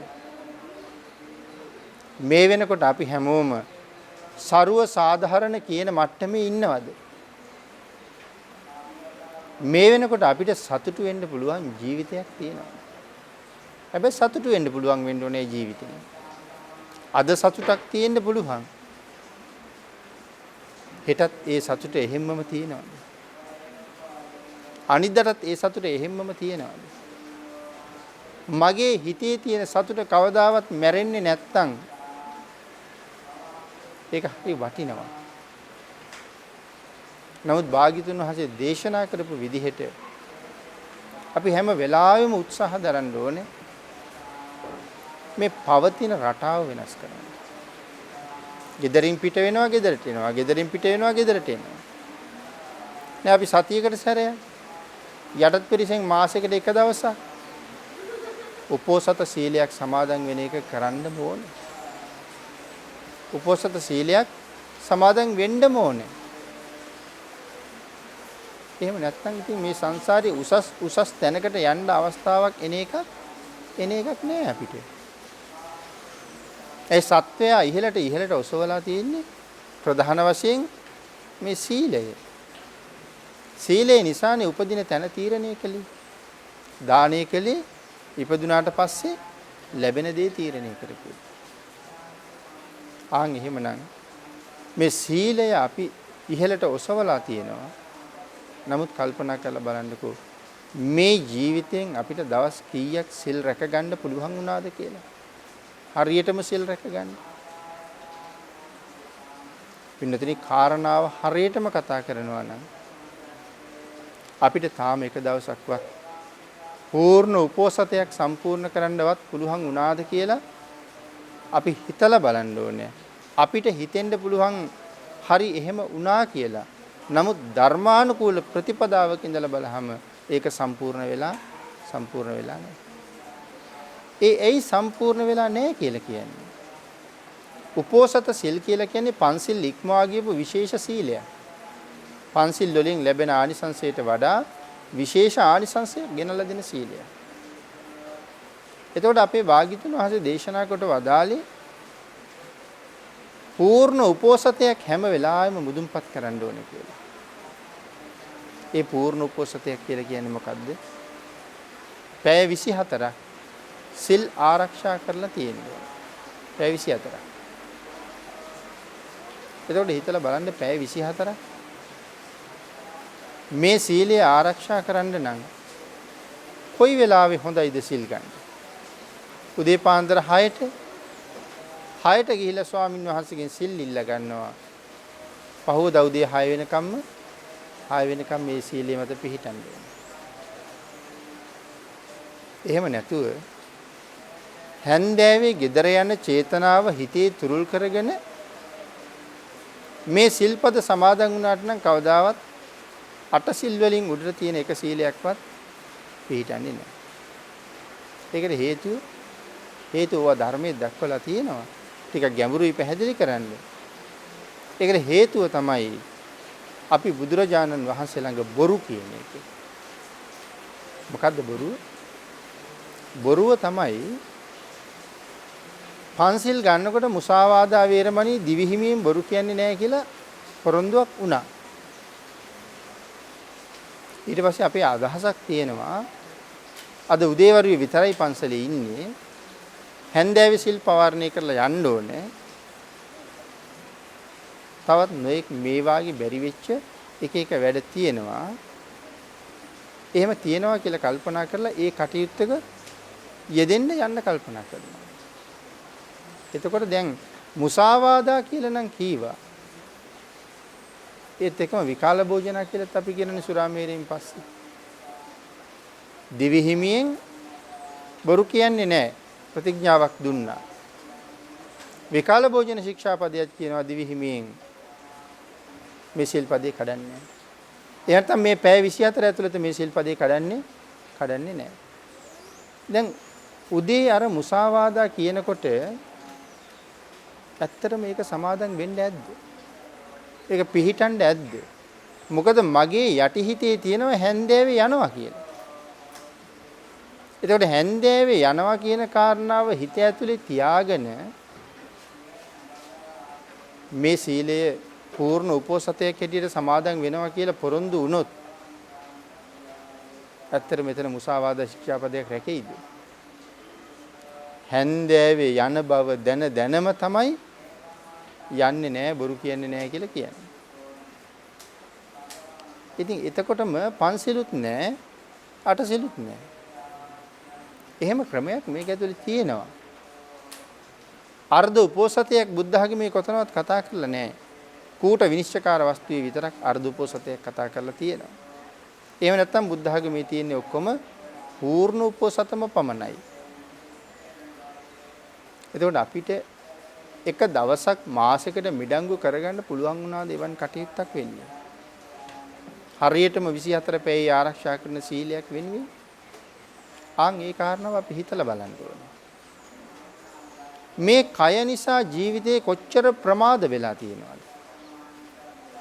මොකද්ද මේ ප්‍රමාද කරවන්නේ? මගේ සංසාර ගමන.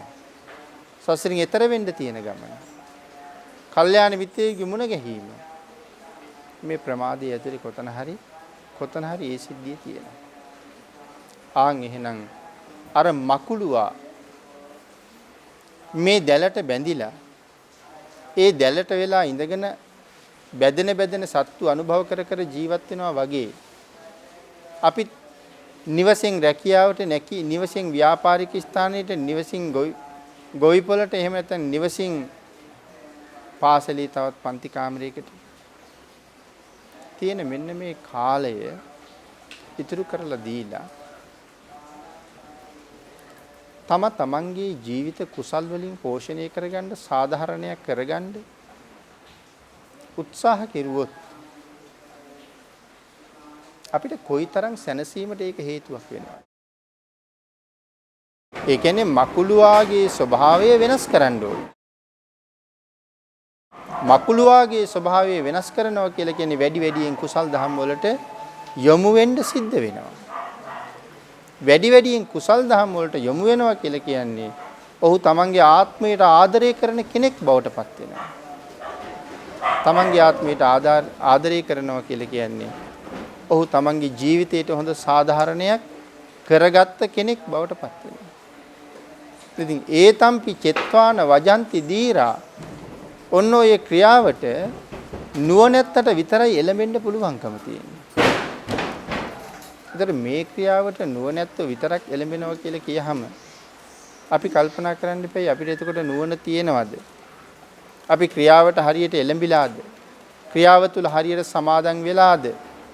මේ වගේ ප්‍රශ්න ගොඩක් අපිට හිතන්න තියෙනවා. හිතලා තමන් පිළිබඳව සාධාරණ තීරණයකට ගිහිල්ලා කවදා හරි දවසක මරණ මංචකයේ සතුටින් ගත කරන්න පුළුවන් තැනක ඉන්නවද කියලා බලන්න ඕනේ. සසර බොහොම භයානකයි. අපි වාගේ පින් කරපු අය නෙමෙයි සංසාරේ අතරමං වෙලා තියෙන්නේ. පාරමිතා පුරාගෙන ආපු මහ බෝසතාණන් වහන්සේලා ඊටාම ප්‍රපාතයට මේ සංසාරේ වැටුණා. පාරමිතා පුරලා හිටපු මහ උත්තමයන්ට මේ සංසාරේ නොඑක්වර වැරදුනා. මුගලන් මහරහතන් වහන්සේ පාරමී පුරාගෙන යන කාලේ තමන්ගේ අම්මයි තාත්තයි දෙන්නම ඝාතනය කළා. මුගලන් මහරහතන් වහන්සේම ලෞතර බුදුරජාණන් වහන්සේ නමගේ අග්‍ර ශ්‍රාවකයන් වහන්සේට විදුරයන් වහන්සේට ගලකින් ගෙනුවා. දුසී මාරය වෙලා ඉපදිලා. භාග්‍යතුන් වහන්සේ සඳහන් කළේ මාරය උඹට වැරදුනා කියලා. මොහොතක් ගියේ නෑ මහ පොළොව පලාගෙන අවීචියට. කවුද මේ? මහා කල්ප අසංකේයගුත් ලක්ෂයක් තරම් පාරමිතා පුරලා ඉවර කරලා ඉන්න කෙනාට සසර වැරදිච්ච හැටි. එහෙම නැතිනම් අපි වාගේ අයට වරදිනවා කියන එකේ අහන්න දෙයක් ඇත්තෙම නෑ. ආන් ඒ නිසා වහ සම්මා දිට්ඨික භාවයේ තහවුරු කරගෙන ජීවිතේ හැම වෙලාවකම උතුම් කුසල් වලින් පෝෂණය කරන්න. එදාට තමයි මේ දැල කපාගෙන අපි එළියට ගිහිල්ලා තියෙන්නේ. නමුත් මේ පින්නතුන් විශේෂ උත්සාහයක් අරගත්තා තමන්ගේ ජීවිතය තුළ සුවිශේෂී පින්කමක් කරගන්න. මොකද තමන්ගේ ජීවිතය තුළ සුවිශේෂී පින්කමක් කරගන්න කියලා සඳහන් කළේ අපි හැමදාම ඇවිල්ලා මේ වාගේ ස්ථානවල මේ වාගේ පින්කම් කරන්නෙත් නෑ. අපිට හැමදාම එහෙම යෙදෙන්න ඉතින් හැටියට අපිට නෑ. නමුත් මෙවන් තැනක පින්කමක් කරගන්නවා කියන කාරණාව ඊටාම විශේෂ කාරණාවක්. මොකද මේ විශ්ව ධාතුවේ පවතින අති සුවිශේෂීම ස්ථාන වලින් ප්‍රධාන තැනනේ මේ මහමෙවුනා උයනේ සුගන්ධ කුටි මහමෙවුනා උයනේ මහා සෑයේ පිහිටලා තියෙන මේ බිම කෝටි ලක්ෂයක් සක්වලක අති සුවිශේෂීම භූමි භාගය. අපිට මෙහෙම වාඩි වෙලා ඉන්නකොට දැනෙනවද ඒක? හිතෙනවද ඒක මේ කෝටි ලක්ෂයක් සක්වලේ මේ වාගේ තැන් තියෙනවද කියලා? කෝටි ලක්ෂයක් සක්වලේ තියෙන හොඳම තැන මම ඉන්නේ කියලා. කොච්චර හිතන්න වෙනවද ඒ කාරණාව? එතනදී කල යුතු දේ හරියටම තීරණය කරන්න කී කාලයක් අපිට ඒකට මිඩංගු කරන්න වෙයිද? හැබැයි පින්නතුනි හරියටම යමක් කරගත්තොත් කල්ප ගණනකට විපාක දෙන්න කුසල් රැස් වෙන විදිහට වැඩ කරගන්න පුළුවන්. නමුත් මේ සදහැවත් පිරිස එදිනෙදා කටයුතු සියල්ලක් පසෙක තියලා මහා පූජාවක් කරගන්න කටයුතු සංවිධානය කළා. අපි දන්නවා මං හිතන්නේ දසවස්තුක සම්මාදිට්ඨිය. දසවස්තුක සම්මාදිට්ඨියේ තියෙනවා දෙවෙනි කාරණාව අත්ති ඊට්ටං. පළවෙනි එක අත්ති දින්නම් දුන් දේහි විපාක ඇත. දෙවෙනි එක අත්ති ඊට්ටං. අත්ති ඊට්ටං කියලා කියන්නේ මහා පූජාවේ විපාක ඇත. එතකොට දැන් අපි මහා පූජාවක් සම්පූර්ණ කළා. මහා පූජා කරනකොට පාරමිතා වැඩෙනවා. ඒවයි සඳහන් කළේ මහා පූජාවේදී පාරමිතා වැඩෙනවා. සුළු පූජාවක් කියලා කියන්නේ මහා පූජාවකට සූදානම් වීමක් විතරයි කියලා සඳහන් කරලා තියෙනවා. එතකොට මොනවද සුළු පූජා කියලා කියන්නේ? දැන් සමහර අය මහා පූජාවට විරුද්ධයි. මලක් දෙකක් මල් වට්ටියක් හමාරක් පූජා කළාට කමක් නැහැ. මල් 100 ගණන් 1000 ගණන් පූජා කරන්නේ මල් ලක්ෂ ගණන් පූජා කරන්නේ මොකටද කියලා අහන අය නැද්ද අපි අතර? පහනක් දෙකක් තුනක් පූජා කළාට කමක් නැහැ. පහන් 84000ක් පහන් ලක්ෂ 3ක් එහෙම පූජාවල් කරන්නේ මොකටද කියලා අහන කට්ටිය අපි අතර ඉන්නවා. මහා විහෙරක් මහා පන්සලක් ගොඩනගනකොට ඔය සල්ලි ඔය කණ්ඩ බොණ්ඩ නැති අයට දීලා බෙදලා දුන්නා නම් කොච්චර වටිනවද කියලා කතා කරන අය ඕන තරම් ඉන්නවා. කුසලයේ විපාකයක් කුසලයක් පිළිබඳ අවබෝධයක් නැතිකම. භාග්‍යතුන් වහන්සේ දේශනා කළා මහා පූජාවේ විශේෂ විපාක ඇත. මොකද සඳහන් කළානේ මේ ශාසනයේ බෞද්ධයෙක් බවට පත් වෙන්න කලින් පුද්ගලයෙක් තුල තිබිය යුතු කාරණාවක් තමයි දසවස්තුක සම්මාදිට්ඨිය කියලා කියන්නේ. බෞද්ධයෙක් වෙන්න කලින්ම දසවස්තුක සම්මාදිට්ඨිය තියෙන්න ඕනේ. ඒක තිබුණොත් තමයි බෞද්ධයෙක් වෙන්න අවශ්‍ය සුදුසුකම් ටික සම්පූර්ණ කළා වෙන්නේ. එතකොට ඒ දසවස්තුක සම්මාදිට්ඨියේ දෙවෙනි එක අත්ති ඉත්තං මහා පූජාවේ විපාකය. එතකොට දැන් අපේ පින්නතුන් ඊයේ ඉඳලා මේ කරන්නේ මහා පූජාවක්. මේ පූජාව සංවිධානය කරගෙන කටයුතු කරන අපේ ප්‍රදීප් මහත්මයා වගේ අය මේ වෙනකොට දවස් කීයක් පින්කම වෙනුවෙන් නිමාඩු අරන් නැද්ද? එතකොට මේ සියලුම කාරණා පින්කම වෙනුවෙන්. එතකොට මේ සෑහෙන පිරිසක් මේකට සම්බන්ධ කරගෙන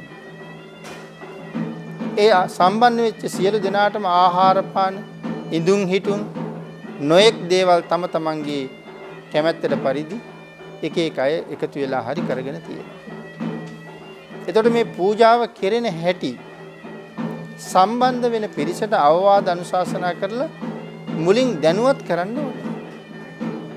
අපි කියමු මල් පූජාවක් කියලා. මල් ටික මෙහෙම පුබුදු කරන්න ඕනේ. මල් ටික මෙහෙම නැට්ටෙන් වෙන් කරන්න ඕනේ. මල් ටික මෙහෙම තැම්පත් කරන්න ඕනේ. මල් ටික මේ විදිහට සෝදන්න ඕනේ. ඔය වගේ නොයේක ආකාරයෙන් දැනුවත් කරලා අන්තිමට ඒගොල්ලෝ කටයුතු කරනකොට මං කියපු දේවල් එකක්වත් දැන් ඒගොල්ලෝ අතින් වෙන්නේ නැතිකොට මට මොකද වෙන්නේ? තරහ එනවා. ඕන් දැන් මම සඳහන් කළා මහා පූජාවෙන් වෙන්නේ පාරමිතා වැඩිවීමක් කියලා. එකක් අත්හැරීම. නෙක්ඛම්මයි. රස්සාව අත්හැරියා. ව්‍යාපාරය අත්හැරියා. පාසල අත්හැරියා. මේ සියල්ලම අත්හැරලා දැන් මේ දවස් ගාන පින්කමටම යෙදිලා. එතකොට නෙක්ඛම්ම පාරමිතා වැඩිවෙනවා. එතකොට පිරිසක් සංවිධානය කරගෙන පිරිසක් එක්ක ඇවිල්ලා ඒ අයගේ පහසුකම් සියල්ල සකස් කරලා සපයලා කටයුතු කරනකොට ශාන්ති පාරමිතාව වැඩි වෙනවා. ඊළඟට මං කියාපු විදිහට ඒගොල්ලෝ පින්කම කරන්නේ නැතිකොට මට තරහ එනකොට මං ආපහු මගේ හිත හදාගන්න උත්සාහ කරනවා. ඒතර මට මෛත්‍රී පාරමිතාව වැඩි වෙනවා. මේ ආදි වශයෙන් අපිට කොයිතරම් කුසල් රැස් කරගන්න පුළුවන්ද මහා පූජාවක් ඇතුළේ. නෙක්ඛම්ම පාරමිතාව, මෛත්‍රී පාරමිතාව, ශාන්ති පාරමිතාව මේ වගේ පාරමිතා වැඩෙනවා මහා පූජාවකින් කියලා දේශනා කළේ ඒකයි. එහෙනම් මහා පූජාවේ විශේෂ විපාක ඇත. එහෙනම් මේ පින්නතුන් සියලු දෙනාම එවන් මහත් වූ පූජාවක් තමයි මේ සම්පූර්ණ කරගන්නේ. කාලගුණික තත්ත්වේ නොසලකා සියලු දෙනාම ලෞතුරා භාග්‍යතුන් වහන්සේ වැඩ ඉන්න භූමියට ආවා වගේ භාග්‍යතුන් වහන්සේ ජීවමානව වැඩ ඉන්නා වගේම මහා චේතිය දකිමින් මහා චේතියට වඳිමින් මහා චේතියට පූජා පවත්වමින් මහා කුසල් රාශියක් මේ වෙනකොට අත්පත් කරගත්තා. ඒ සියලු කුසල් අත්පත් කරගන්න අතරේ අපි පාරමිතා පූර්ණේ වෙන්න කටයුතු සංවිධානය කරගත්තා. දැන් අර ඒකාකාරී ජීවිතෙන් මිදිලා මහා කුසල් ජීවිතයට ලැබෙන වැඩපිළිවෙලක් යොදාගන්න. එතකොට අනික් හැම වෙලාවකම මේ ලෞකික බැඳීම කියන තැනින් ටිකක් මිදිලා වැඩියෙන් කුසල් දහම් පැත්තට හිත යොමු කරලා ධර්මානුධර්ම ප්‍රතිපත්තියේ හැසිරීලා අවසාන කාලේ ලෙඩ වෙලා මරණ මංචකේ ඉඳගෙන ආවර්ජනය කරන්න දෙයක් අපිට තියෙන්න ඕනේ. මරණ මංචකේ ආවර්ජනය කරනවා කියලා කියන්නේ මුළු ජීවිත කාලෙම ආවර්ජනය කරන්න තමයි බුදුරජාණන් වහන්සේගේ දේශනාව. කොහොමද මුළු ජීවිත කාලෙම ආවර්ජනය කරන්නේ?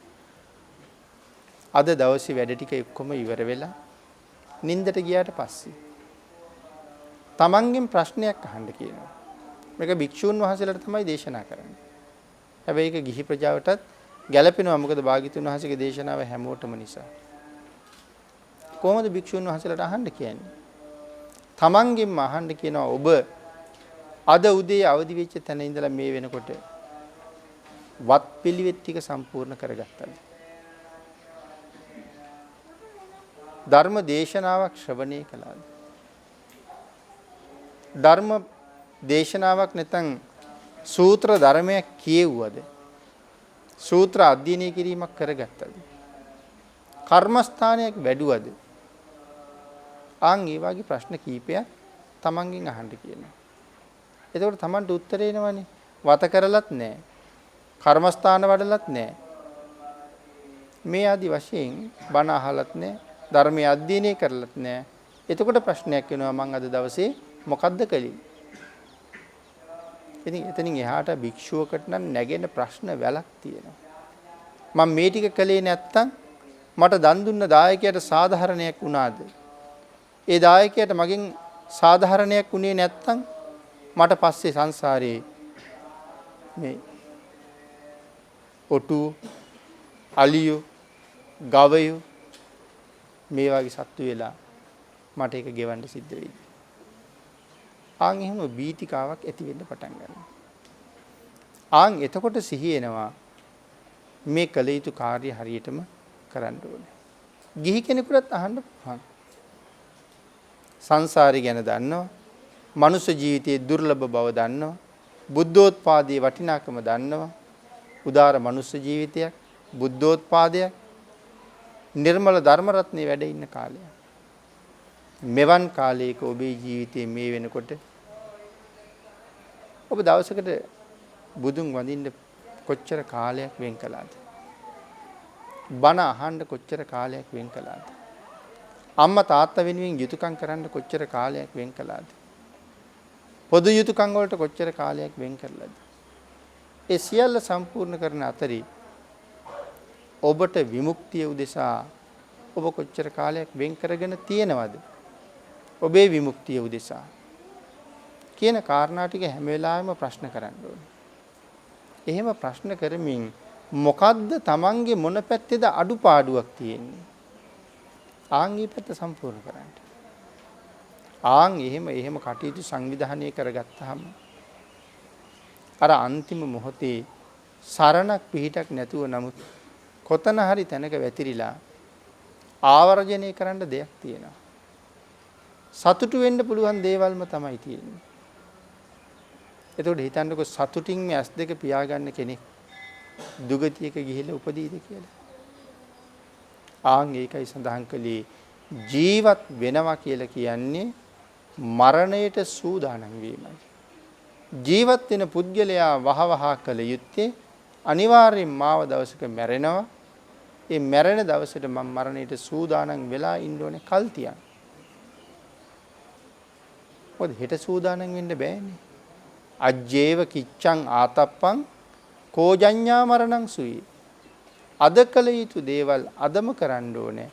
කවුද දන්නේ හෙට මැරෙයිද කියලා. එහෙනම් හෙට කල් තියන්න බෑ මොකෝ. අද කළ යුතු ටික අදම කරලා ඉවර කරන්න ඕනේ.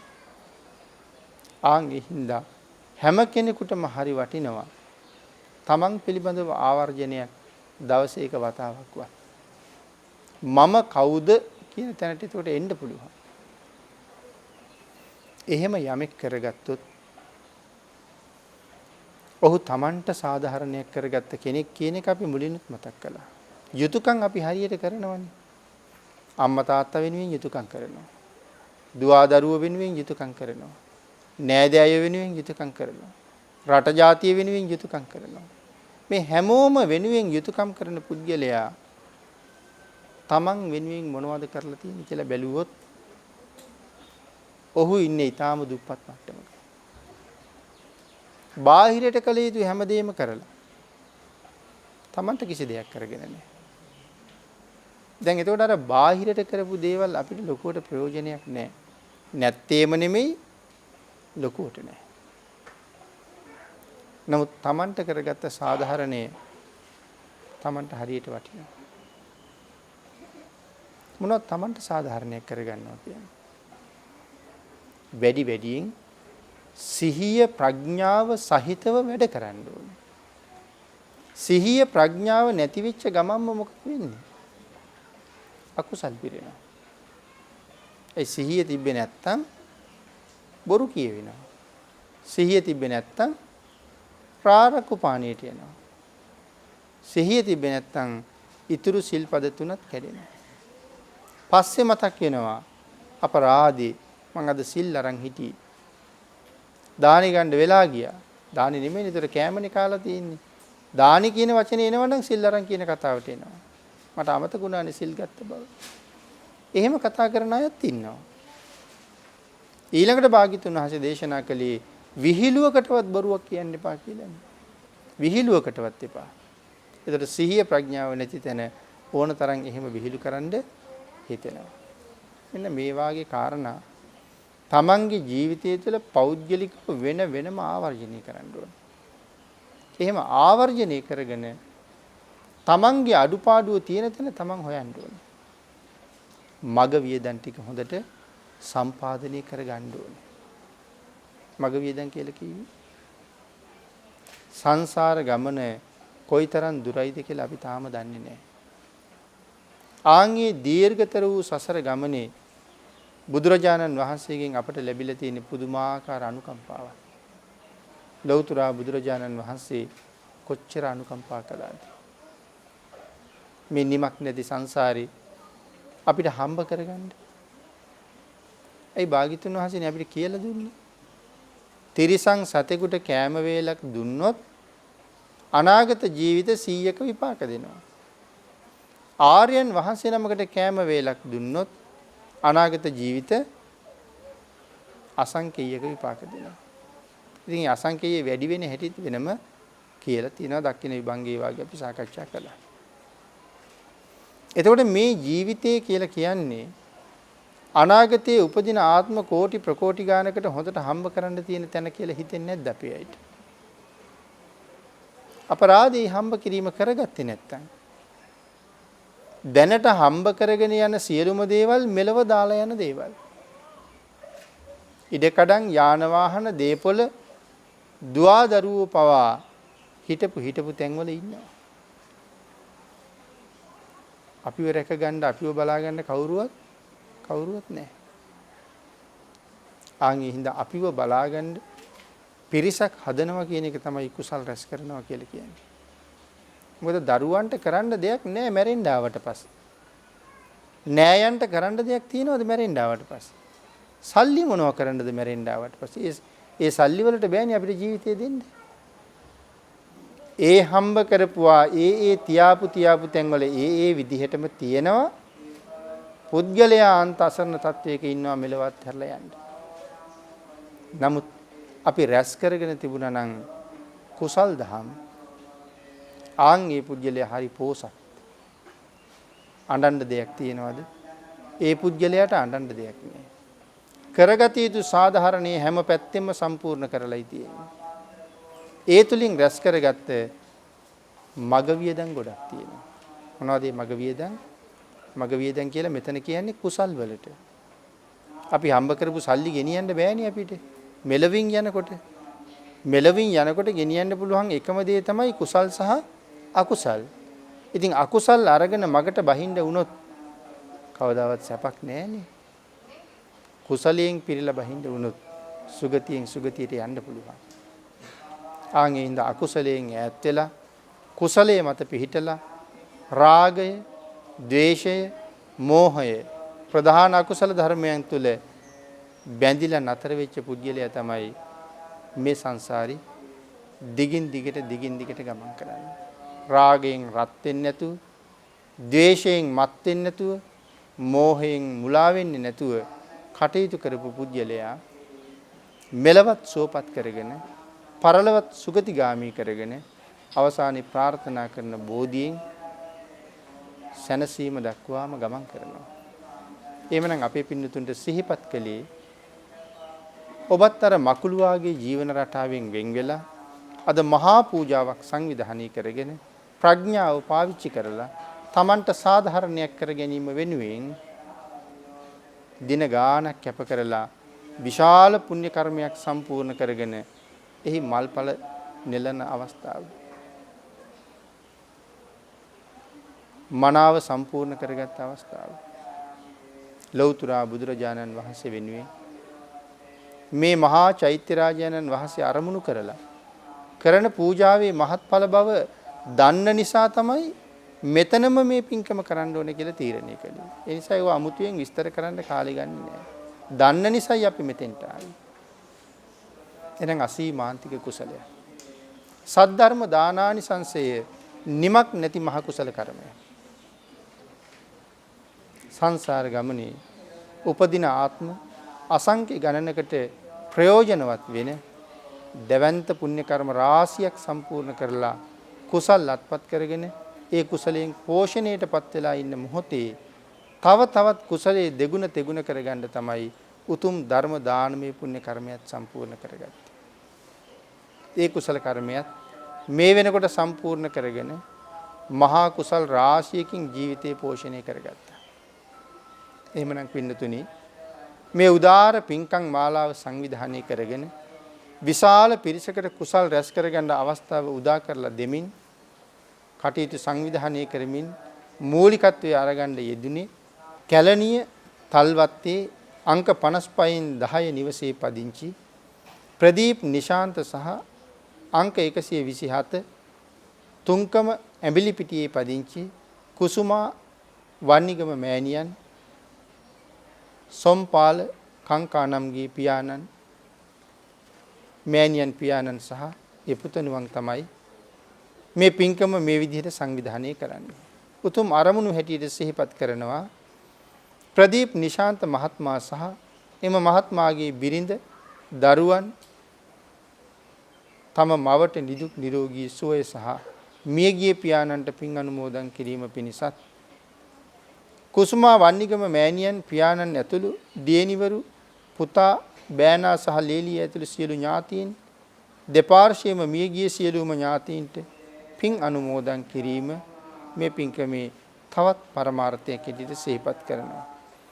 දැනට රෝගාතුරව සිටින සෝමාවතී වන්නිගම මෑණියන්ගේ නැගණියට ඉක්මන් සෝය ප්‍රාර්ථනා කිරීමත් ධර්ම දේශනාව සඳහා උපකාර කළ ප්‍රසාද් සහ මුදිත යන අයට සහ ඒ අයගේ පවුල් වල සියලු දෙනාටම පුණ්‍යානුමෝදනා කරමින් ආශිර්වාද කරන අතර ධර්ම ශ්‍රවණය සඳහා සහභාගී වන සියලු පින්නතුන්ට සහ ධර්ම දේශනාවේ පවත්වන ලද දේශකයන් වහන්සේටත් තුනුරුවන්ගේ ආශිර්වාදයෙන් නිදුක් නිරෝගී භාවයේ චිර ජීවනයේ සැලසේවා කියලා ප්‍රාර්ථනා කරනවා.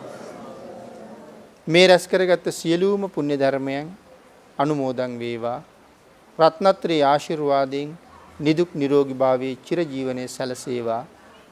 ඒ සියලු දෙනාටම ප්‍රාර්ථනා කරන බෝධියෙන් සැප සහිත ප්‍රතිපදාවෙන් උතුම් අමා මහ නිවනින් සැනසෙන්න මේ පුණ්‍ය ධර්මයන්ගේ ශක්තිය හේතු වාසනා වේවා කියලා ප්‍රාර්ථනා කරනවා.